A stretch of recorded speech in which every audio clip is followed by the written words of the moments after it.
What's up, everybody? Welcome to 2022. I'm super excited for everything that this year is going to have in store for web3, NFTs, and all things blockchain.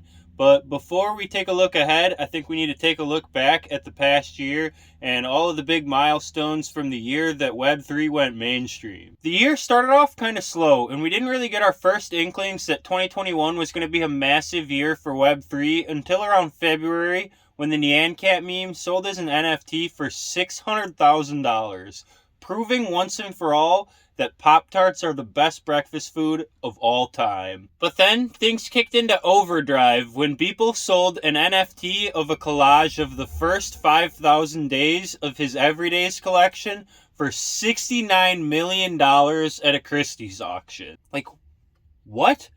What is even going on? That's insane. Around the same time, Opendao launched, kicking off DeFi 2.0. Opendao popularized staking protocols with rebasing multiple times a day, and similar forks popped up like Opendao and Time Wonderland soon after. In April, the Bored Ape Yacht Club launched, kicking off the summer of PFP mania. Bored Ape Yacht Club built on the idea from CryptoPunks of having 10,000 randomly generated profile pictures and using that as an identity for your membership in a club. In June, El Salvador became the first country to accept Bitcoin as legal tender. In July, we saw one of the first major brands make a splash in Web3 when Coca-Cola had their friendship loot box NFTs. And then things really started to pick up in the second half of the year. In August, we had the launch of the Lazy Lions profile picture project. We had Nounsdao, which generates a new randomly generated NFT every day forever,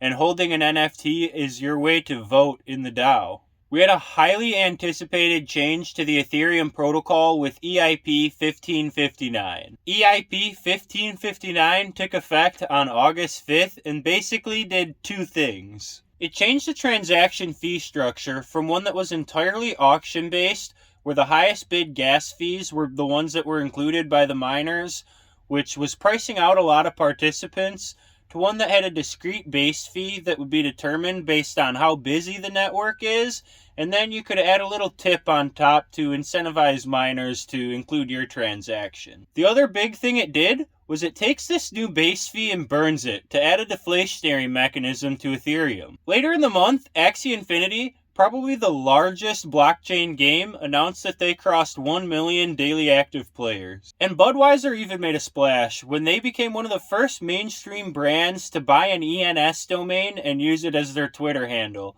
when they bought beer.eth. September saw the launch of Loot Project, which really pushed the limits of what a community-driven derivative project might look like. The Loot NFTs were just a text list of items that you might have in your inventory in a game. This month also saw the launch of one of my favorite projects, the Angry Boars. And it also saw Snoop Dogg recreate his mansion in Sandbox, a virtual metaverse. In October, PleaserDAO purchased the lost Wu-Tang Clan album, Once Upon a Time in Shaolin, finally freeing it from that dirtbag farmer bro Martin Shkreli. And we also saw the first US Bitcoin ETF. November kicked off with one of the first big NFT conferences with NFT NYC, was quickly followed by Miami Mayor Francis Suarez announcing that he would take his next check in Bitcoin. We saw Constitution DAO form and raise over $40 million in about a week to try and buy a copy of the US Constitution.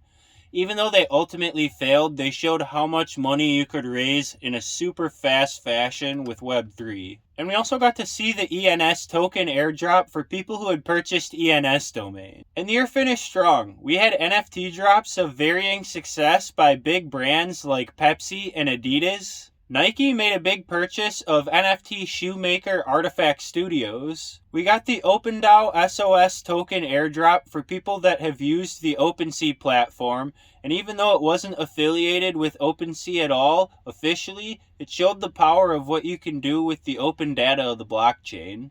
We got to see two rich guys go at it on Twitter over Web3 when Jack Dorsey pointed his sights at Chris Dixon. And we know NFTs made it mainstream when they made it into an episode of South Park, with Butters becoming an NFT shiller. I'm going to tell you something that's going to change your life. Have you ever heard of NFTs?